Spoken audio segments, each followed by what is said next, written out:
Full खर्चा, रहने खाने पीने की व्यवस्था, कैसे जाना है और कितना टाइम लगेगा, ये सभी चीज़ें मैं इस वीडियो में आपको बताने वाली हूँ। अगर आप मैन पाट जाने की तैयारी कर रहे हैं तो इस वीडियो को ज़रूर देखिएगा। मैन पाट के आसपास की 4-5 जगह जो मेन है देखने लायक, आप एक ही दिन के अंदर कैसे घूम सकते हैं। पत्थर, उल्टा पानी, जलजली, मेहता पॉइंट, टाइगर पॉइंट और फिश पॉइंट और तिब्बती मंदिर। तो मैं आपको अंबिकापुर से मैन पाट जाने का सीधा रास्ता बताऊंगी। तो आपको दरीमा हवाई पट्टी वाला रास्ता पकड़ लेना है और वहीं से सीधा आपको जाना है। तो आपको कुछ दूरी पर ठिनठिनी पत्थर मिलेगा, तो इसे भी जरूर देखिएगा। इसे ठोकने पर धातु जैसी आवाज़ आती है। यहाँ पर रास्ते में आप चाय नाश्ता वगैरह भी कर सकते हैं। यहाँ पर बहुत सारे होटल वगैरह पड़ते हैं। तो उसके बाद आपको सीधा निकलना है। दरीमा हवाई पट्टी क्रॉस करने के बाद आपको एक मोड़ मिलेगा जिससे आपको लेफ्ट साइड में जाना है और ये मोड़ आपको सीधा ऊपर मैन पाट की तरफ ले जाएगा। एक साइड खाई और एक साइड पहाड़ का रास्ता। जो इसके बाद आपको सीधा जाना है उल्टा पानी, तो वो थोड़ा अंदर की तरफ नहीं, जैसा कि मैं इस वीडियो में दिखा रही हूँ। नीचे से पानी निकल रहा है, पानी का स्रोत है और ऊपर की ओर जाता है। नीचे से पानी ऊपर पहाड़ की ओर चढ़ता हुआ दिखता है यहाँ पर। और पानी में नाव या फिर पैरा या फिर घास वगैरह कुछ डालेंगे, कुछ भी ऊपर की ओर जाता हुआ दिखता है। और यहाँ पर पानी जो है वो उल्टा बहता है और गाड़ी भी जो है वो उल्टी चलती है नीचे से ऊपर की ओर। तो आप इन सब चीज़ों का आनंद देख सकते हैं। आप बच्चे जो नाव डाल रहे हैं तो वो पूरा ऊपर की तरफ जाता हुआ दिख रहा है। फिर इसके बाद आपको निकल जाना है सीधा जलजली के लिए।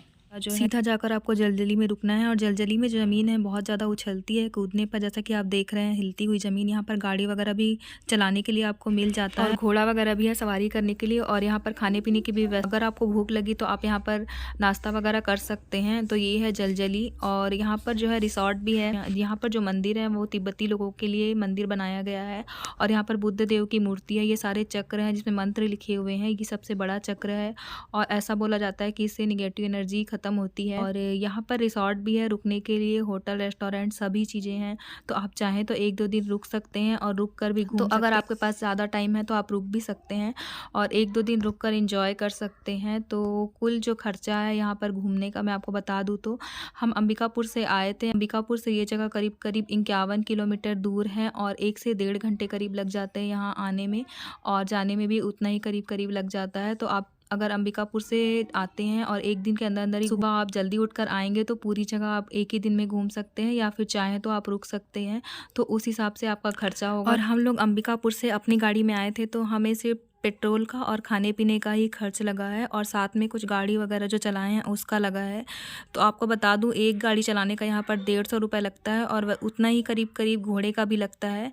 तो आपको सिर्फ इतना ही खर्च लगेगा और जो भी खाएंगे पिएंगे उसका खर्च लगेगा। तो उस हिसाब से हमारा 4 से 5 हज़ार करीब खर्च हो गया। आप अगर यहाँ पर रुकना चाहते हैं, 1-2 दिन एंजॉय करना चाहते हैं तो आपका बजट है तो उस हिसाब से आपका खर्च लगेगा। होटल या रेस्टोरेंट में रुकने के लिए आपका उस हिसाब से खर्च लगेगा 1-2 दिन का, और खाने पीने वगैरह का करके आपका करीब 15 से 20 हज़ार खर्च हो जाएगा। और ये बहुत अच्छी जगह है घूमने के लिए। अगर आप यहाँ पर आते हैं तो कोशिश कीजिएगा कि ठंड के समय में ही आएँ, और ठंड के समय यहाँ का टेम्परेचर बहुत ज़्यादा कम हो जाता है, माइनस में चला जाता है और यहाँ पर का जो पानी है वो बर्फ़ में जम जाता है। तो ये वाला जो सीन है ये टाइगर पॉइंट का है। ऐसा कहा जाता है कि किसी समय यहाँ पर टाइगर पानी पीने के लिए आया करता था, इसलिए इसका नाम टाइगर पॉइंट पड़ गया। तो ये यहाँ की एंट्री है।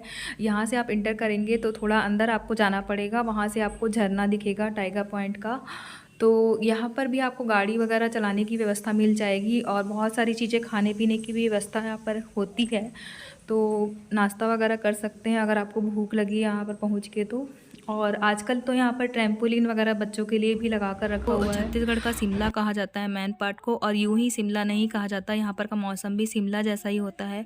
अगर आप ठंड के समय में आएंगे तो आपको हर जगह कोहरा सा दिखेगा और यहाँ पर जो है बादल बहुत ज़्यादा करीब आ जाते हैं, जैसा कि शिमला मनाली में होता है। जैसे कि आप पहाड़ के ऊपर जाते जाते हैं तो आपको रास्ता बिल्कुल भी नहीं दिखता, पूरा फॉग से भर जाता है। वैसे ही यहाँ पर भी बहुत ज़्यादा धुंध होता है ठंड के टाइम में और बहुत ज़्यादा ठंड होती है। अगर आप ठंड के समय आएँ तो पूरी व्यवस्था करके आएँ आप ठंड वाले कपड़ों की।